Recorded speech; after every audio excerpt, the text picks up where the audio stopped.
नमस्कार दोस्तों, स्वागत है आपका द गुरु में। हम पढ़ रहे थे क्लास 12 मैथ्स का चैप्टर नंबर 3 मैट्रिक्स। पिछले वीडियो में हमने अवयवों की समानता के बारे में डिस्कस किया था। हमने देखा था कि दो अवयव समान अवयव कहलाते हैं यदि उनकी कोटि समान हो और उनके संगत अवयव बराबर हों। इसके बाद में हमने मैट्रिक्स की समानता पर कुछ एग्जाम्पल्स देखे थे। फिर हमने एक्सरसाइज 3.1 को स्टार्ट किया था, जिसमें से कुछ क्वेश्चन अवयवों की कोटि, अवयवों की संख्या याद करने पर थे। साथ ही अवयवों की रचना भी हमने करके देखी।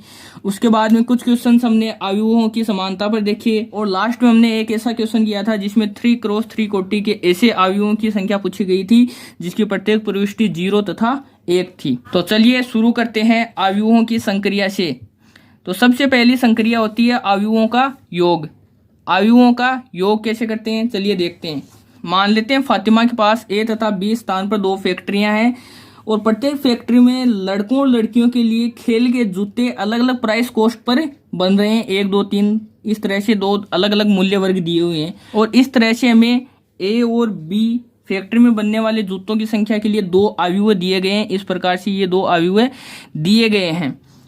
उसके बाद में क्या किया जाता है कि फातिमा क्या करती है, प्रत्येक मूल्य वर्ग में बनने वाले खेल के जूतों की कुल संख्या जानना चाहती है।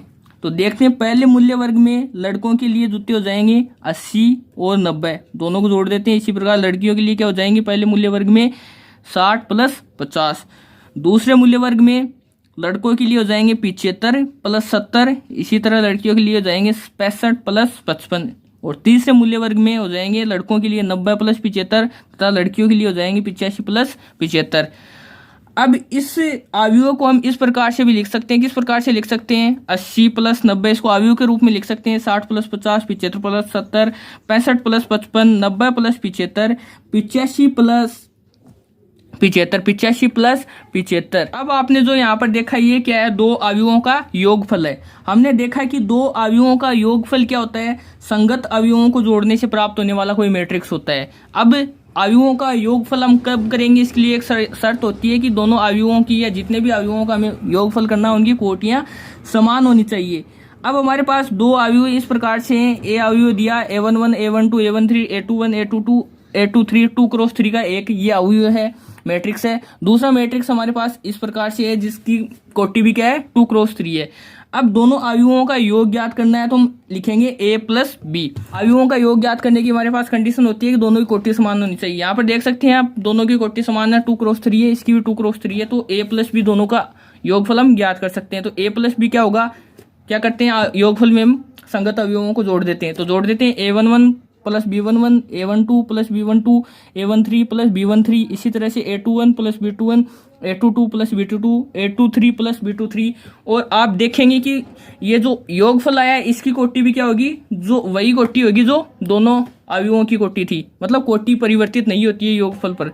अब देखो, अगर योगफल का हम व्यापक रूप लिखना चाहें तो किस प्रकार से लिखेंगे। मान लेते हैं कोई अवयव हमारे पास A इस प्रकार से Aij M क्रॉस N तथा दूसरा अवयव B है Bij M क्रॉस N। दोनों समान कोटि के अवयव हैं, दोनों की कोटि क्या है, M क्रॉस N है।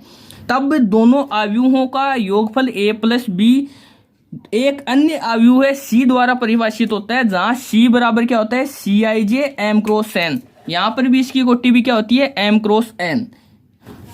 जहां पर C क्या होता है, Cij बराबर होता है Aij प्लस Bij, जो कि I तथा J के सभी संभव मानों को व्यक्त करता है। अब एक एग्जाम्पल हमारे पास दिया हुआ है कि कोई समुच्चय A है, नहीं कोई अवयव है A है √3 1 -1 2 3 0। इसी तरह से कोई अवयव है B है 2 √5 1 -2 3 1/2। आप देख सकते हैं कि दोनों की कोटि कितनी है, 2x3 है, 2 गुणा 3 है। तो हमें इसका क्या निकालना है, योगफल निकालना है, A प्लस बी ज्ञात करना है। क्या हम कर सकते हैं क्या, A प्लस बी इसका योगफल ज्ञात कर सकते हैं क्या। आप देख सकते हैं कि दोनों का ऑर्डर समान है, इसलिए यहाँ पर हम इनका योगफल ज्ञात कर सकते हैं। तो चलिए ज्ञात करते हैं A प्लस बी ज्ञात करने के लिए क्या करते हैं, हम संगत अवयवों को जोड़ देते हैं। तो चलिए जोड़ देते हैं संगत अवयवों को। √3 का संगत अवयव 2, तो √3 प्लस 2। इस तरह 1 का 1 प्लस √5 -1 प्लस 1 0, 2 - 2 0, 3 प्लस 3 6, 0 प्लस 1/2 1/2। तो ये क्या आ गया हमारे पास, A प्लस बी आ गया। दोनों अवयवों का योगफल हमने ज्ञात कर लिया। अब चलिए दूसरी संक्रिया हम देखते हैं, दूसरा ऑपरेशन देखते हैं क्या है। एक अव्यूह का एक सदिश्य गुणन, नहीं सॉरी गलत हो गया, एक अव्यूह का एक अदिश्य गुणन, एक अव्यूह का एक अदिश्य गुणन, ये चलिए हम देखते हैं। इसको थोड़ा एक एग्जाम्पल से समझ लेते हैं, पीछे वाला एग्जाम्पल ही लेकर चलते हैं कि फातिमा के पास 2 फैक्ट्रियां थी। अब क्या करती है फातिमा की ए स्थान पर जो फैक्ट्री है उसके मूल्य वर्ग के उत्पादन को क्या कर दिया है, 2 गुना कर दिया है। कि हमारे पास ए स्थान पर जो फैक्ट्री थी उसके लिए अलग अलग मूल्य वर्ग दिए हुए थे, बॉयज के लिए 80, 60, 75, 65, 90, 85, इस तरह से ये जूतों की संख्या दी हुई थी। अब क्या कर दिया है, इनको 2 से गुणा कर दिया है, यहाँ पर 2 गुणा 80, 2 गुणा 60, इस तरह से 2 से गुणा कर दिया और एक नया मैट्रिक्स बन गया 160, 120, 150, 130, 180, 170। हमने क्या देखा कि ये जो नया अव्यूह प्राप्त हुआ है, ये जो नया मैट्रिक्स प्राप्त हुआ है, ये पहले वाले अव्यूह के प्रत्येक अवयव को 2 से गुणा करने पर प्राप्त हुआ है। अब इसका अगर हम व्यापक रूप लिखना चाहें तो किस तरह से लिखेंगे कि किसी सदिश से अदिश का गुणन इस प्रकार से परिभाषित किया जाता है कि यदि एक अव्यूह ए इस प्रकार से है AIJ M क्रॉस N, तो KA एक ऐसा अव्यूह होगा जिसे A के प्रत्येक अवयव को K से गुणा करने पर प्राप्त किया जाता है, जिसे A के प्रत्येक अवयव को K से गुणा प्राप्त करने से प्राप्त किया जाता है। अर्थात KA बराबर K into AIJ M cross N बराबर K into AIJ M cross N, इस प्रकार से इसको परिभाषित कर सकते हैं। चलिए इसको एक एग्जाम्पल के द्वारा समझते हैं कि हमारे पास एक अव्यूह है, हमारे पास एक मैट्रिक्स है A। अब हमें इसका 3A निकालना, मतलब इसको 3 से गुणा करना है, तो कर देते हैं। चलिए 3 इंटू A का मान रखते हैं, क्या है हमारे पास A का मान 3, 1, 3, 1, 1.5, √5, 7, -3, 2, 0, 5। सॉरी ये गलत हो गया, ऊपर ऐसे होगा किसी अव्यूह से अदिश का गुणन। चलिए अपने ऊपर देखा है कि किसी अव्यव से अदिश का गुणन किस प्रकार से करते हैं कि अव्यव के प्रत्येक अवयव से उस अदिश का गुणा कर देते हैं यहाँ पर गुणा, तो 3 × 3 अंदर गुणा कर देते हैं, 9 हो जाएगा, ये कितना हो जाएगा 3 हो जाएगा, ये 4.5 हो जाएगा, ये 3√5 हो जाएगा, ये 21 हो जाएगा, ये 9 हो जाएगा, ये 6 हो जाएगा, ये 0 हो जाएगा, ये 15 हो गए। ये हमने क्या निकाल दिया 3A निकाल लिया। चलिए अब हम देखते हैं अव्यूह का ऋण अव्यूह है यानी नेगेटिव ऑफ मैट्रिक्स। क्या होता है नेगेटिव ऑफ मैट्रिक्स कि किसी अव्यूह A है, इसका हमें नेगेटिव निकालना है, इसका ऋण अव्यूह निकालना है, तो इसे हम लिखते हैं -A से। किससे लिखते हैं -A से, और -A बराबर होता है -A गुणा A। इसको इस प्रकार से हम लिख सकते हैं। उदाहरण के लिए मान लेते हैं हमारे पास कोई अव्यूह A है 3, 1, -5 और x, इसका हमें नेगेटिव मैट्रिक्स निकालना है, नेगेटिव निकालना है, तो उसको हम किससे लिखेंगे -A से, और -A बराबर क्या होता है -A गुणा A। तो -1 आ गए, यहाँ पर A का मान रखते हैं हम, क्या दिया हुआ हमारे पास 3, 1, -5x। अब हमने पीछे पढ़ा है किसी अदिश को अवयव से गुणा करें तो कैसे करते हैं कि प्रत्येक अवयव को उससे गुणा कर देते हैं। तो चलिए -1 को अंदर गुणा कर देते हैं हम, तो कितना आ जाएगा -3 आ जाएगा, ये आ जाएगा -1, ये आ जाएगा 5, ये आ जाएगा -x। ये क्या आ गया अव्यूह है A का नेगेटिव आ गया, मतलब -A का मान हमने यहाँ पर निकाल लिया है। अब आगे हम देखते हैं अव्यूहों का अंतर, डिफरेंस ऑफ ए मैट्रिक्स क्या होता है। चलिए समझते हैं कि हमारे पास कोई अव्यूह A दिया गया है AIJ, जिसकी कोटि कितनी है M क्रॉस N, तथा दूसरा अव्यूह हमारे पास दिया गया है B बराबर BIJ M क्रॉस N। दोनों समान कोटि का अव्यूह हैं जिनकी कोटियां कितनी है M क्रॉस N।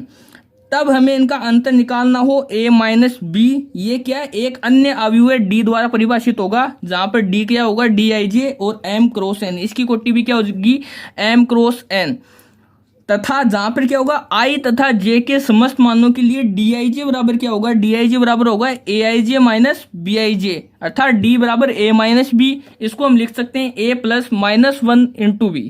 ठीक है, चलिए इसको एक एग्जाम्पल के द्वारा समझते हैं कैसे निकालते हैं इसको।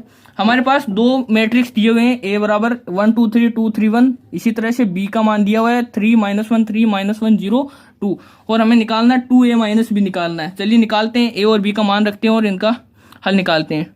2A का मान है 1 2 3 2 3 1, माइनस B का मान कितना है 3 -1 3 -1 0 2।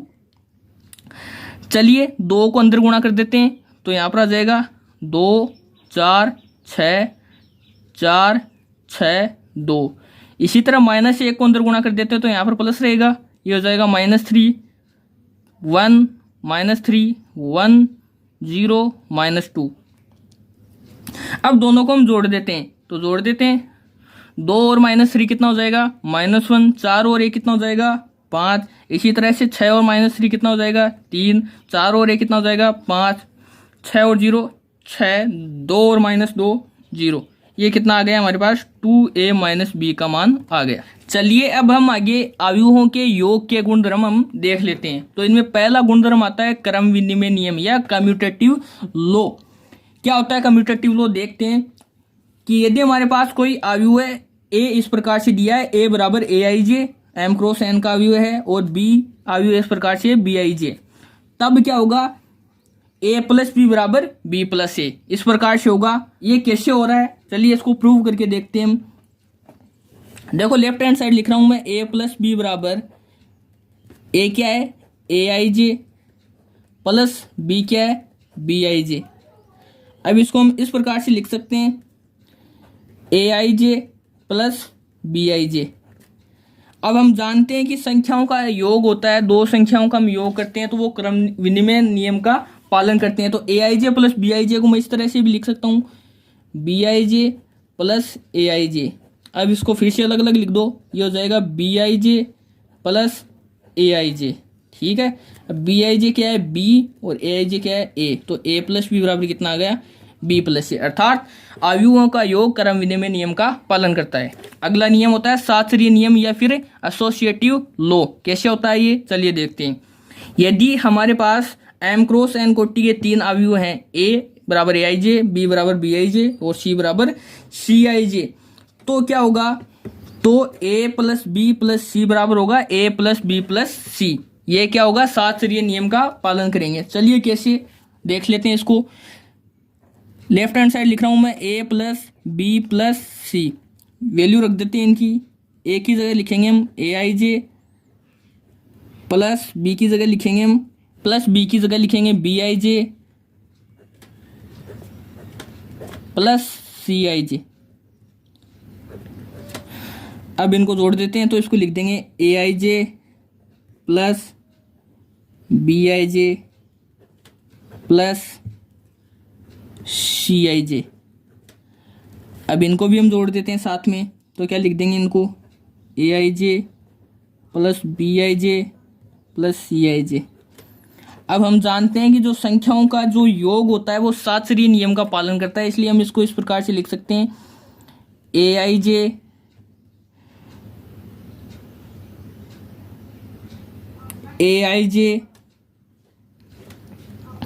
प्लस bij प्लस cij, इसको ब्रैकेट में बंद कर देते हैं। अब फिर से अलग अलग लिख देते हैं aij plus bij plus cij।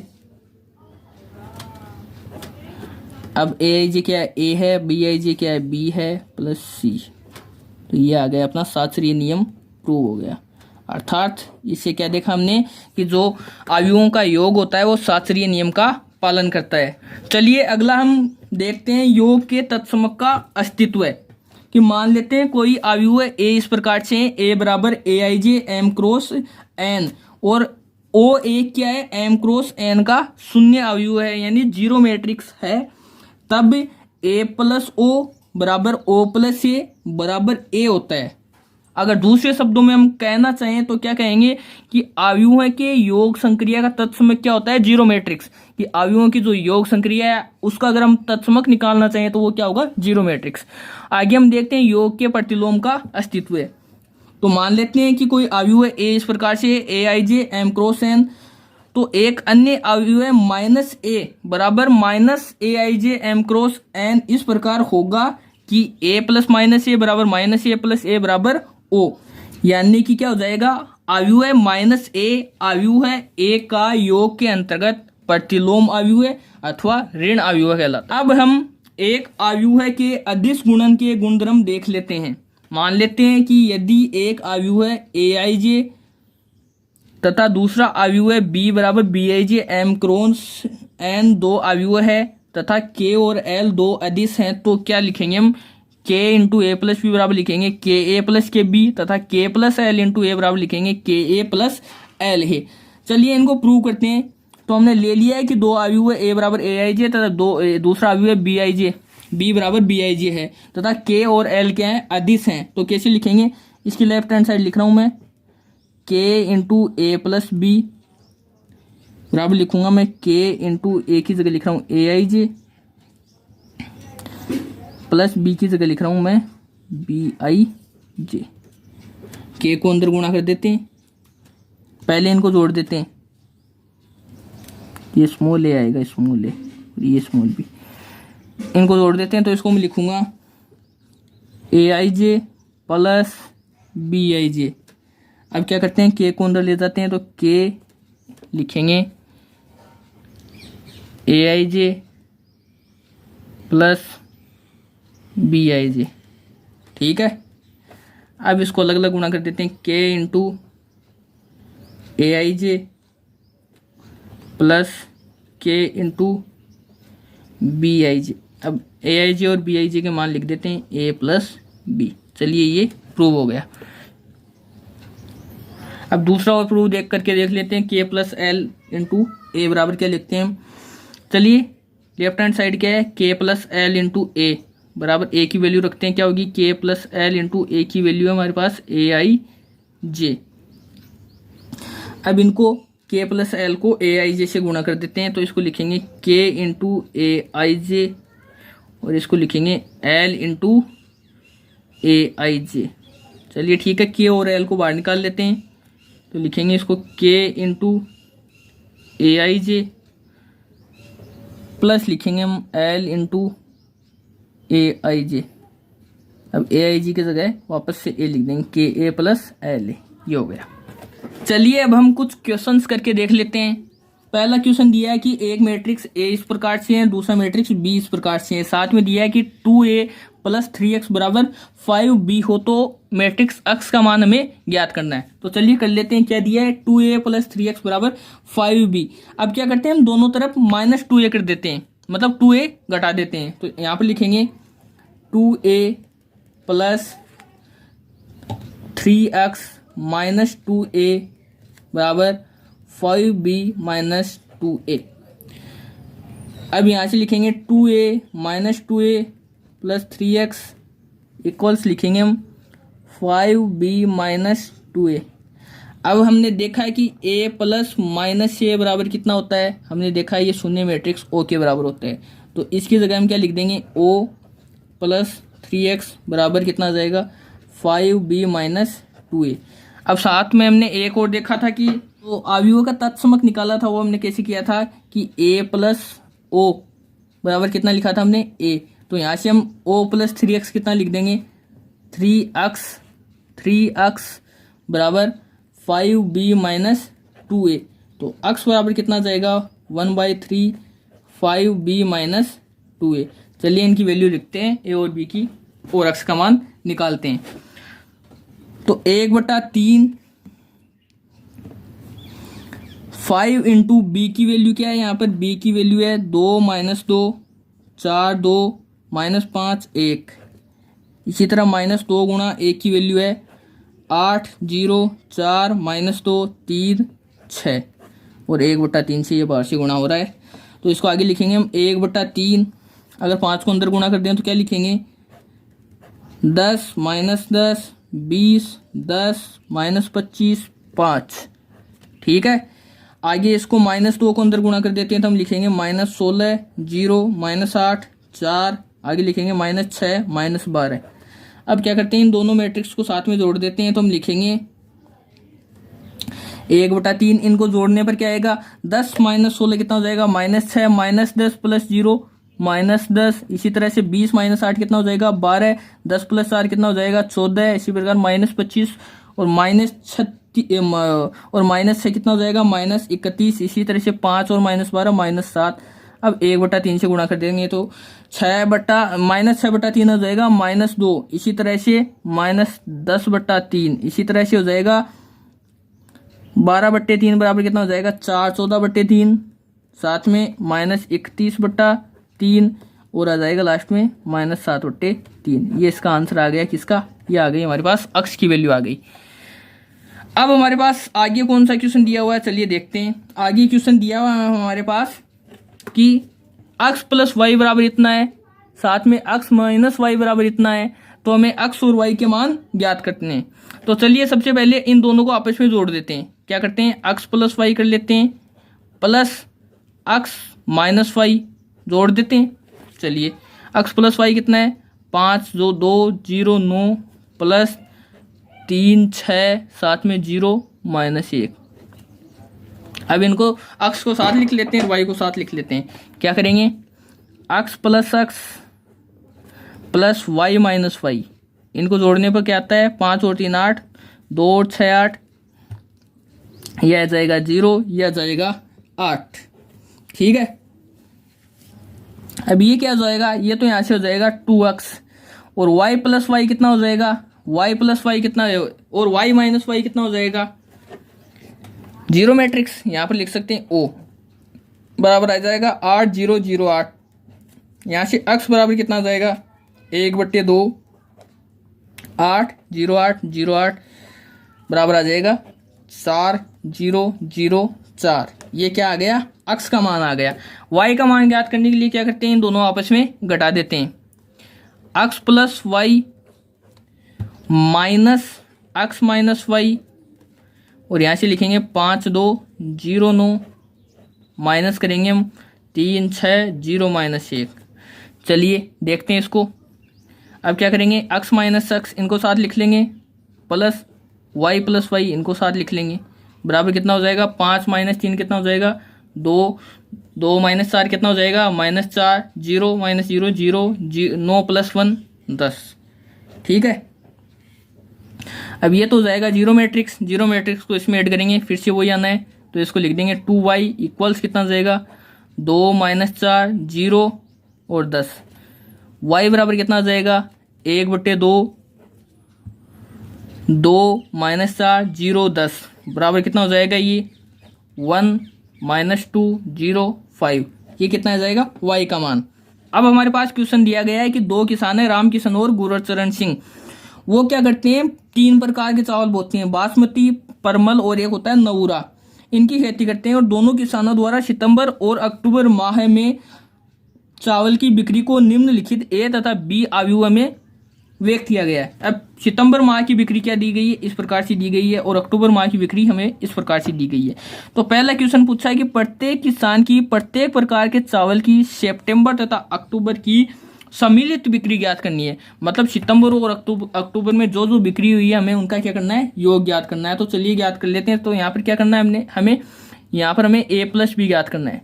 तो a प्लस बी ज्ञात करने के लिए क्या करेंगे, दोनों संगत अवयवों दोनों a प्लस बी ज्ञात करने के लिए क्या करेंगे, दोनों अवयवों के संगत अवयवों को आपस में जोड़ देंगे। यहाँ से करेंगे 10,000 प्लस 5,000 कितना हो जाएगा, 15,000।